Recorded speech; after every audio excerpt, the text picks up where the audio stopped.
Y cuando, en fin, eh, modestamente creía que la guerra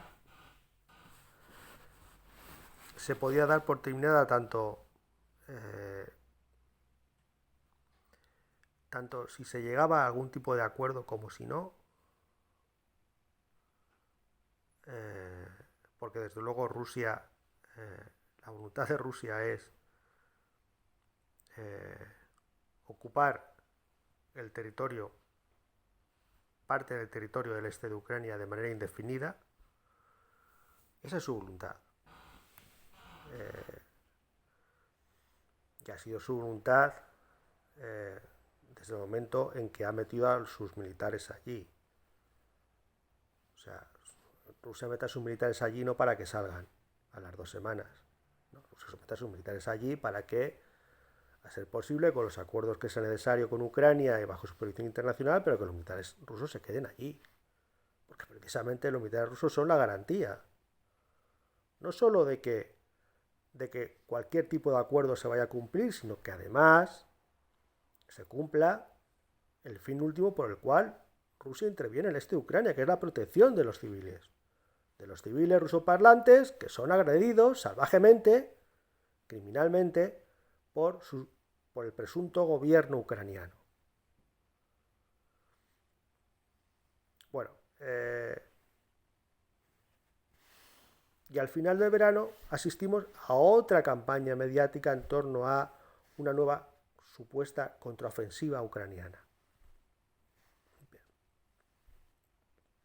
De todo este tema de la contraofensiva ucraniana del verano, yo solo me quedaría con una cosa, haciendo abstracción de todo lo que pasó, quedaría para comentar largo y tendido, pero yo solo me quedaría con una cosa, con la cuestión de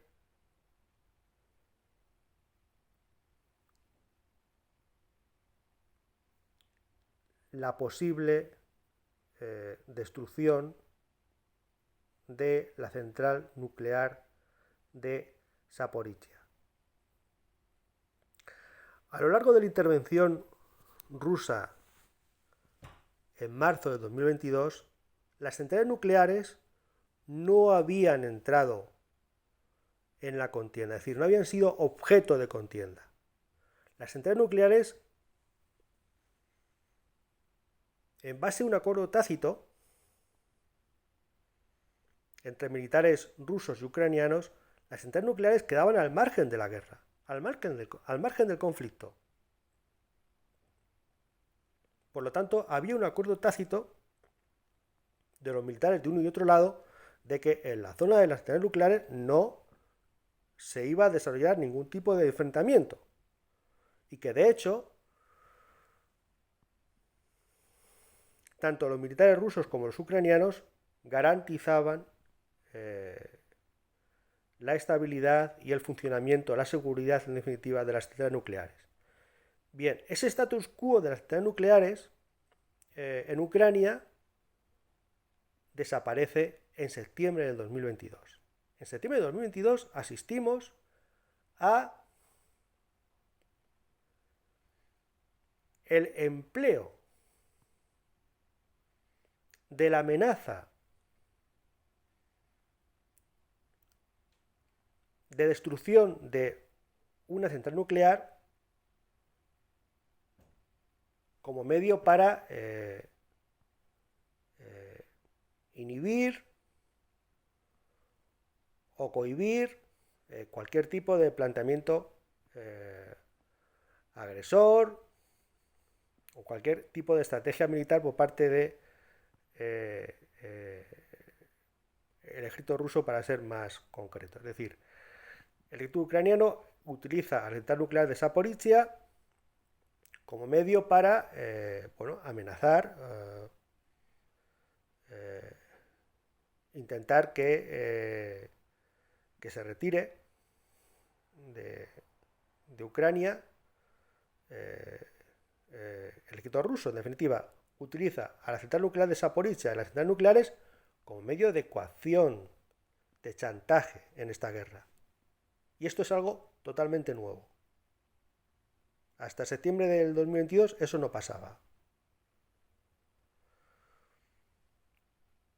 Y la respuesta que dio el ejército ruso fue no cohibirse, no echarse para atrás, aceptar el envite, pero siendo ellos los que pasan a controlar la central nuclear de Zaporizhia, más concretamente, y siendo ellos los que garantizan su seguridad.